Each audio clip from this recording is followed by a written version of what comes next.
राम राम जी। सब नु के आग्रह कि बेटी बचाओ बेटी पढ़ाओ, पर जब बेटियां कुछ करे है ना तो सरकार यो करे है। आज से 15 साल पहले एक 13 साल की बच्ची ने एक सपना देखा था अपनी बोली ने लेके। वो सपना पूरा करने खातिर आज 15 साल हो गए, 15 साल लग गए। और जब वो सपना पूरा होने आया तो सरकार ने एक झटके में सबका सब खत्म कर दिया।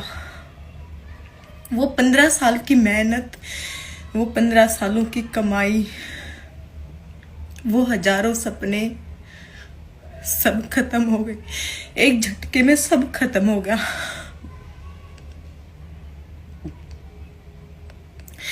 कि मैंने अधिकार नहीं कोई सपना देखने का, कि मैंने अधिकार नहीं कि मेरी इंडस्ट्री में हजारों बच्चे काम कर रहे हैं,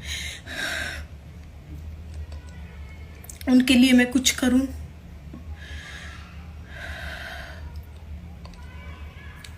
कि मैंने अधिकार को ना अपनी बोली न ऊपर उठाने का।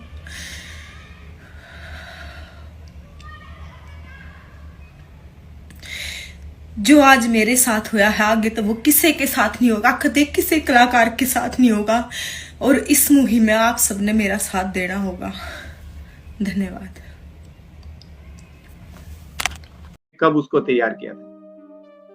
मेरी फिल्म सिटी रोहट गांव में है, जो कि सोनीपत डिस्ट्रिक्ट में पड़ता है। और मेरे पास ऐसा कोई नोटिस नहीं आया किसी प्रकार का, क्योंकि अगर कोई नोटिस आता तो मैं उसका रिप्लाई करती, या मैं उसके बारे में सोचती, या मैं अपने कलाकार लोगों को इकट्ठा करती कि मेरी फिल्म सिटी हटाने की बात की जा रही है। लेकिन ऐसा कुछ भी नहीं हुआ, कोई नोटिस नहीं आया। शूट बुक था मेरा, तो मैं जाके बस बैठी ही थी। इतनी देर में देखा तो मेरे चारों तरफ बस पुलिस ही पुलिस थी, लेडी पुलिस पूरी, मतलब एक बस भर के आई हुई थी। और 8-10 पुलिस की गाड़ियां थी। तो और एक 2-3 गाड़ियां और थी जिसमें एक मैडम बैठी हुई थी। तो वो गाड़ी से नीचे उतरे सब, और उन्होंने बोला कि जेसीबी चलाना शुरू करो। तो मैंने उनसे पूछा, मैंने कहा क्या हुआ, मैंने कहा पहले मुझे बताइए तो क्या गलती है मेरी। तो फिर उन्होंने कहा कि आप हमसे बात मत कीजिए, डीसी साहब के ऑर्डर, आप उनसे बात कीजिए। तो मैंने कहा मुझे टाइम तो दो बात करने का, आप तोड़ क्यों रहे हो। जैसे ही वो आए तो उन्होंने जी तोड़ना शुरू कर दिया।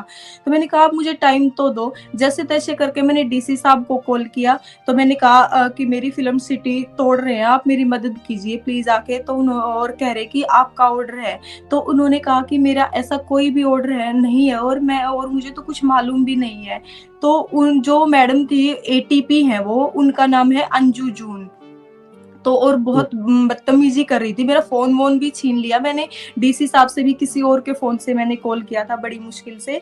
फिर मैंने उनको कहा, मैंने कहा देखिए मेरी डीसी साहब से बात हुई है, तो उनके कोई भी ऑर्डर नहीं है, आप बंद कर दीजिए प्लीज। सामान पड़ा हुआ है, बहुत कीमती सामान है अंदर, और आप रोक दीजिए प्लीज, मुझे आप टाइम दीजिए। मैं सीएम साहब से भी बात करूंगी, मैं आपको सारी चीजें क्लियर करूंगी। अगर आपके मन में कोई इशू है या फिर कोई ऑर्डर है तो वो मुझे दीजिए। तो उन्होंने नहीं माना। उन्होंने कहा कि पांडुरंग सर, जो कि इसके टाउन प्लानिंग के हेड हैं, कि उनका रिटर्न में ऑर्डर है, और हमें ये बोला गया कि यहाँ पे एक ईंट भी नहीं छोड़नी, सब कुछ खत्म करना है। तो वो तोड़ते चले गए और मेरी इतनी हालत खराब हो गई, मेरा बीपी लो हो गया। और मैं जितने भी वहां पे एम्प्लॉय थे, सबने उनके पैर भी पकड़े, सब रो रहे थे वहां ये चीजें देख के।